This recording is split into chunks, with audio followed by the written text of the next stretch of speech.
시청자 여러분 안녕하십니까? 이몽수의 정상회담 1부 시작하겠습니다. 일부에서는 러시아 우크라이나 전쟁 관련해서 이제 약간은 좀 거리가 있는 그런 이야기를 좀 말씀드리겠습니다. 에르도안과 튀르키예에 관한 이야기인데요. 최근에 이제 조금 유튜브 등을 좀 보니까 한동대의 김준현 교수라는 자가 나와서 하여튼 전쟁에 관해서 이러고 저러고 이야기를 합니다. 근데 네이버 등에 이제 프로필 검색해 보니까 연대 정외과를 졸업하고 조지 워싱턴 대학교에서 이제 정치학 박사를 학위를 따고 이러고 저러고 이제 활동을 하다가 특히 이제 2019년부터 2021년까지는 국립외교원장을 했다는 이제 작자인데 전쟁 초기에는 뭐라고 얘기했는지는 모르겠습니다만은 조금 지나고 난 다음에 이게 현실주의적인 면을 주장하면서 한국이 러시아와 척을 지면 안 된다. 우크라이나가 전쟁에서 패하고 있다. 지금도 푸틴이 지는 것이 아니다. 결과적으로는 러시아가 전쟁에서 승전을 할 것이다. 원래 러시아의 전략적 목표가 우크라이나 전체가 아니라 지금 돈바스 지역 원래 이 지역을 목표로 했던 것이다라는 식으로 이야기를 합니다. 좀 너무 황당한 이야기를 해서 정말 뭐라고 좀 평가하기도 어려운데요. 일단은 푸틴의 입장에서 생각을 해보면 이 전쟁, 특히 이제 1년이 훌쩍 넘어가서 이제는 1년 반이 지금 지난 마당에 이 정도로 오랫동안 전쟁을 해서 얻은 결과를 뭔가를 내세워야 될 것입니다. 그럼 대표적인 거는 우크라이나의 영토를 이제 차지하는 것이 될 수밖에 없는데 문제는 현재 이제 원래 우크라이나 러시아 국경에서 물론 그 크기가 상당하긴 합니다만은 이제 러시아 서쪽 우크라이나 동부 돈바스 지역에서 이제 크림 반도를 연결하는 지금 지역을 지금 차지하고 있습니다. 그러니까 일종의 이제 회랑 지역이라고 보통 많이 이야기되는 곳인데요. 문제는 만약 이런 상태에서 전쟁이 휴전, 종전이 된다 그러면 과연 궁극적으로 우크라이나 내부도 복잡한 상황이기 때문에 푸틴이나 러시아의 주장에 따르면 이른바 우크라이나 의용군이라는 신나치라고 이제 그들이 일컫는 그 사람들이 이제 돈바스 지역에서 온갖 이제 횡포를 부리고 전쟁 행위를 했다는 거 아닙니까? 그러면은 과연 이런 상황에서 이게 전쟁이 중단된다면 과연 이 지역을 러시아가 어떻게 지킬 것인가? 결과적으로 이거를 좀 더 안정적으로 러시아가 푸틴 입장에서 보면은 안정적으로 이제 이를 관리하기 위해서는 지금보다 훨씬 전선이 서쪽으로 이동을 해서 키예프 혹은 키예프에 인접한 지역에 최소한 러시아가 진주했다가 패퇴를 당한 하르키우 정도는 확보를 해야만 뭔가 그래도 어떤 거점을 확보했다라고 이야기할 수 있을 것 같고, 그래서 지금 여러 가지 의문점이 아직 해소된 건 아니지만 그래서 처음에 러시아군이 키예프를 향해서 북에서 남으로 진군을 해서 키예프를 노렸던 것이 아니냐. 이제 이 김준영 같은 자는 그것은 원래 키예프는 원래 러시아군의 목표가 아니고 일종의 페이크였다라고 주장하지만 그건 김준영 같은 사람들처럼 전쟁과 외교를 모르는 사람들의 이야기인 것이고 거기에 상당한 그 인력이 확보되고 무기가 투입이 되었는데 그거를 페이크로 한다 그러면 현재 지금 지지부진한 전선의 상황은 어떻게 설명할 수 있겠습니까? 그러니까 현재 지금 그어진 전선으로 해서 푸틴이 종전이나 정전, 휴전을 받아들이기는 어렵지 않겠냐는 것이 합리적인 판단이라고 생각이 듭니다. 문제는 현재로서 우크라이나 반격에 대해서 이러고 저러고 논란이 많으니까 누가 봐도 인구가 5천만, 그다음에 러시아는 인구만 해도 3배가 훌쩍 넘어가는 그런 인구를 갖고 있는 나라이기 때문에 우크라이나가 러시아를 압도할 만한 어떤 전력을 확보한다. 그걸 쉽게 100% 단언할 수는 없겠습니다만은 문제는 러시아가 그러면 지금 이 전선을 돌파를 해서 뭔가 서쪽으로 전선을 움직일 수 있는 힘이 있느냐? 이거는 누가 봐도 없지 않냐. 합리적인 판단. 김주정처럼 이상한 안경을 쓰고 있는 사람이 아니면은 그런 능력은 없는 것이 아니냐. 결과적으로 최초 개전 초기에 찔러보기식 작전으로 상당히 준비되어 있던 상비군과 전력을 상실했고 이런 것들을 지금 회복하려면 첫째 회복이 가능할 것인가? 회복이 된다면 언제쯤 가능할 것인가? 그래서 2차 징집이니 무슨 새로운 용병 부대니 이런 이야기들이 흘러나오는 이유가 이 전선의 우위를 확보할 수 있는 전력이 러시아에게 현재는 없는 것은 사실이 아니냐는 생각이 또 듭니다. 실제로 2차 세계대전 때도 소련군이 이제 스탈린그라드에서 이제 승전을 이루었는데 이후 하르키우 등에서 독일군을 상대로 상당한 이제 고전을 치루었고, 그래서 일진 일퇴의 공방전을 벌이다가 결론적으로 노르망디 상륙 작전에 맞춰서 이제 서쪽으로 진군하게 되는 소련군에서 바그라티온 작전이라는 걸 통해서 이제 전세를 완전히 역전시켰던 것처럼, 이게 뭐 현재로서는 최소 러시아 쪽에 유리하게 어떤 입장을 본다 하더라도 최소 2년 정도는 걸려야 어떻게 우크라이나 군을 압도할 수 있는 전력을 확보할 가능성이라도 생기는 것이 아니냐는 생각이 좀 들고, 그렇게 본다면 전쟁의 장기화는 뭐 불가피하다.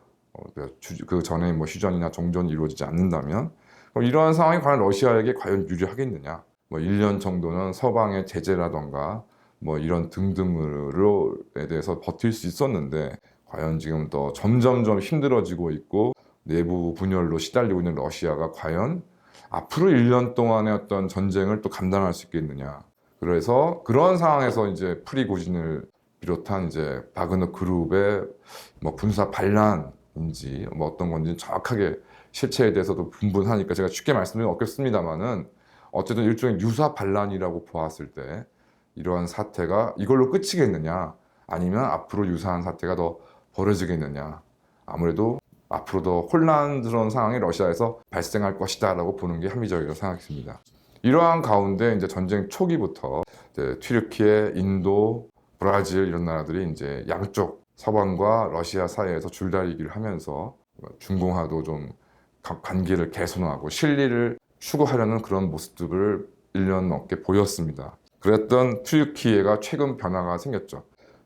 VOA, 그 보이스 오브 아메리카의 7월 8일자 보도에 따르면 에르도안 튀르키예 대통령이 이제 8일 우크라이나의 북대서양 조약기구 나토 가입에 지지 의사를 밝혔다. 그래서 에르도안이 이제 볼로디미르 젤렌스키 우크라이나 대통령과 정상회담을 가진 공동 기자회견에서 우크라이나가 나토에 가입할 자격이 있는지에 대해서 의심의 여지가 없다. 완전히 태도를 180도 돌렸던 것이죠.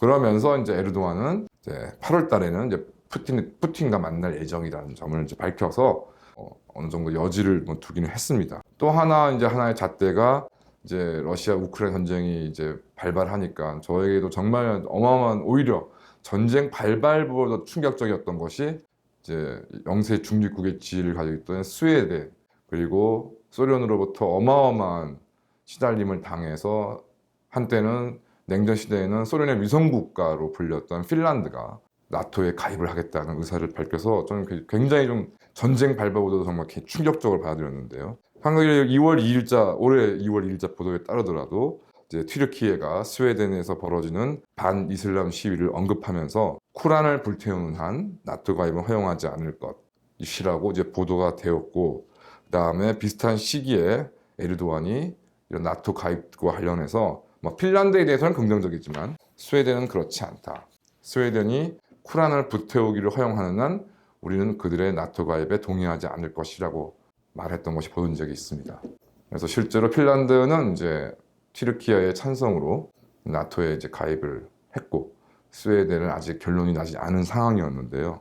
문제는 뭐 나토라는 게 뭐 이러저러한 뭐 튀르키예니 이런 뭐 그 위에 뭐 프랑스, 뭐 독일, 서구 유럽 국가들이 참여는 해 있지만 나토가 뭐 유럽의 군사 기구라고 생각하는 사람은 아무도 없습니다. 결과적으로 당연히 미국이 유럽을 이제 포섭을 해서 유럽과 함께 유럽을 방해하겠다는 목적으로 세워진 기구고, 이 기구에 당연히 뭐 절대적인 지분이 미국에 있는 것, 즉 미국의 의사에 따르는 기구가 아니냐, 뭐 명확한 사실인데, 이런 상황에서 그 나토의 일원이라는 이유로 에르도안이 튀르키예가 스웨덴 같이 나름 의미 있는 군사 강국이긴 한 나라의 나토 가입을 반대해서 나토가 스웨덴을 받아들이지 못한다?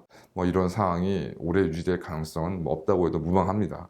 그런 가운데 이제 최근에 스웨덴 정부가 이제 스톡홀름에서 이제 쿠란이 소각되는 것과 관련해서 이제 이슬람 혐오행위라고 규탄하고, 그다음에 이슬람과 국가들이 또 이에 강력하게 또 반발을 하니까 스웨덴 외무부는 쿠란이나 다른 신성한 문서를 태우는 것은 모욕적이고 무리한 행동이고 명백한 도발이다. 그러니까 뭔가 스웨덴 정부에서 어떤 표현의 자유 이런 것을 이유로 해서 시위 대응에 대해서 굉장히 소극적이었는데, 조금은 더 최소한 이제 쿠란을 태워둔 등의 행위로 이슬람 국가들을 자극하는 행위만큼은 최소한의 규제를 하겠다, 최소한의 어떤 통제를 하겠다라는 의사를 밝힌 걸로 보입니다.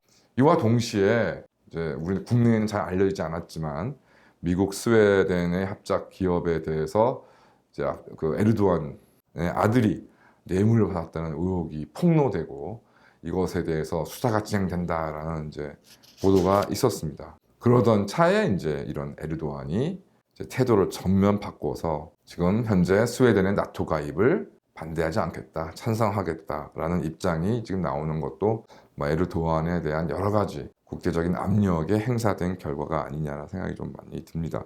그래서 이제 이번 달에 있을 이제 나토 정상회의 하루 전에 이제 울프 크리스텐테르손 스웨덴 총리가 에르도안 튀르키예 대통령과 만나서 회담을 할 것이다. 그리고 그래서 이 과정에서 이제 튀르키예가 스웨덴의 나토 가입을 반대하지 않는 대신에 스웨덴도 튀르키예 요구를 받아들여서 아마 이제 그 쿠르드족을 포함한 이제 반 에르도안 세력의 어떤 준동을 스웨덴 내에서의 준동을 어느 정도 최소한 통제하는 쪽으로 합의가 이루어지는 것이 아니냐, 대체적인 전망이라고 저는 생각이 듭니다. 뭐 이러한 상황에서 이제 미국의 차기 대통령으로 현재로서는 이제 트럼프가 이제 유력시 되고 있는데요.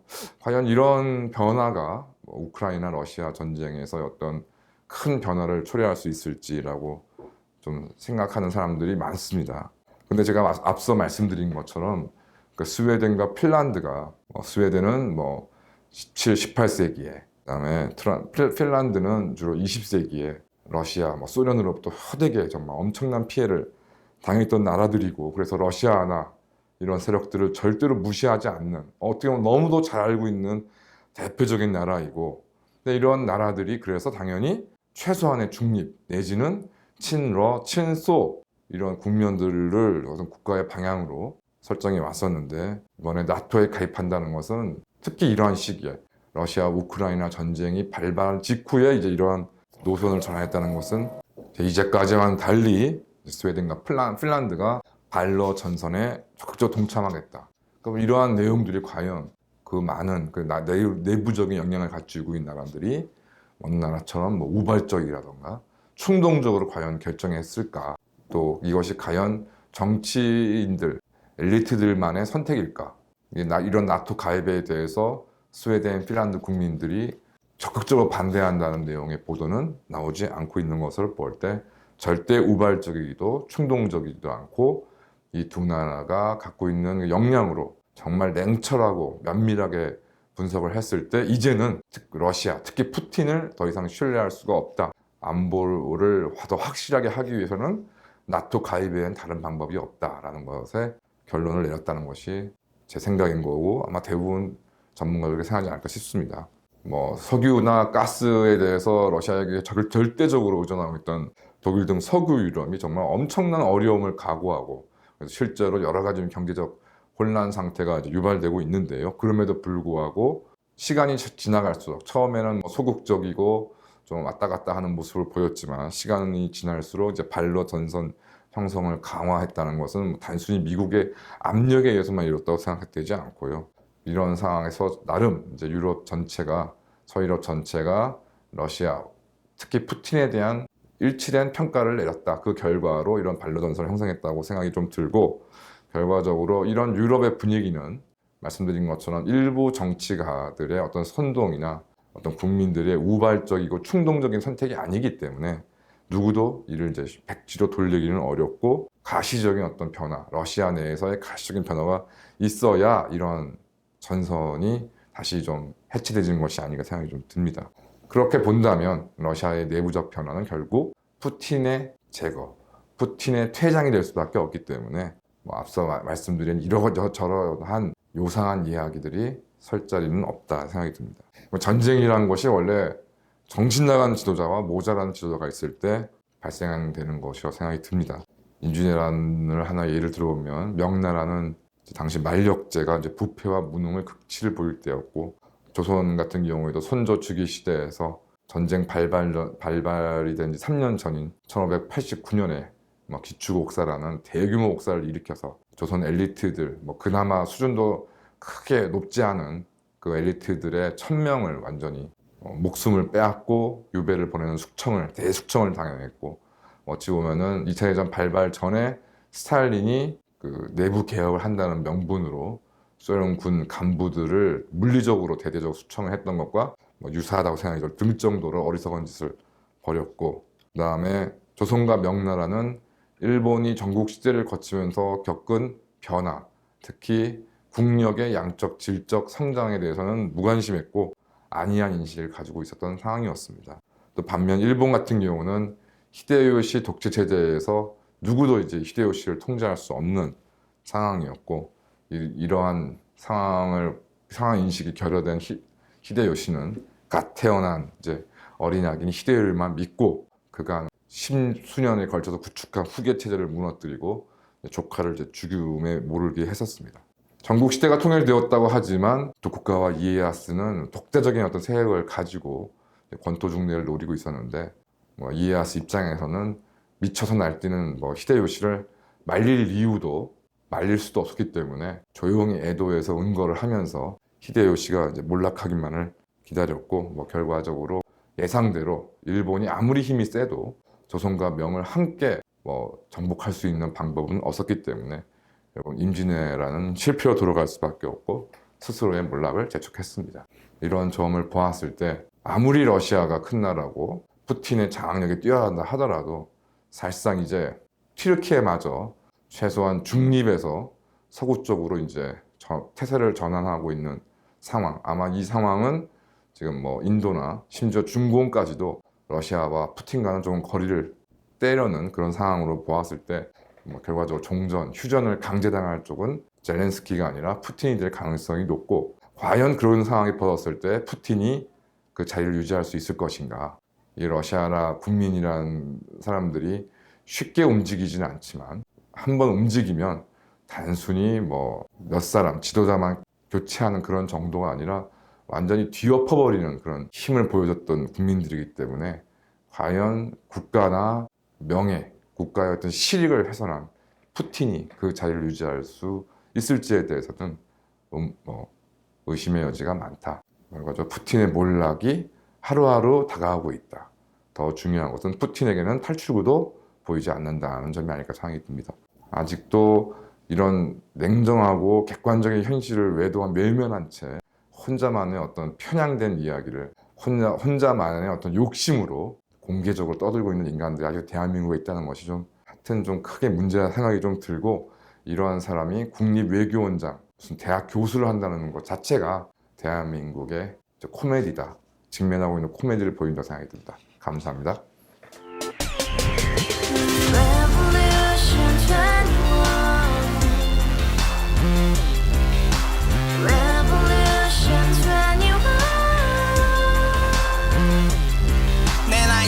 월세 30 코인빚만 300 서울에 온 지 벌써 10년 아둥바둥 버텼지만 여전히 난 반지 하에 제왕 곰팡이 연문제약 내 미래는 깡통망통 완전히 폭망 고시원 창문만큼 작아진 내 꿈 연애 결혼 내 집 모든 게 헛꿈 1년 전 떠난 여친 울며 말했지 같이 스파자 평생 가본 게 꼭꼭꼬라지 가바후스 700 나도 소유주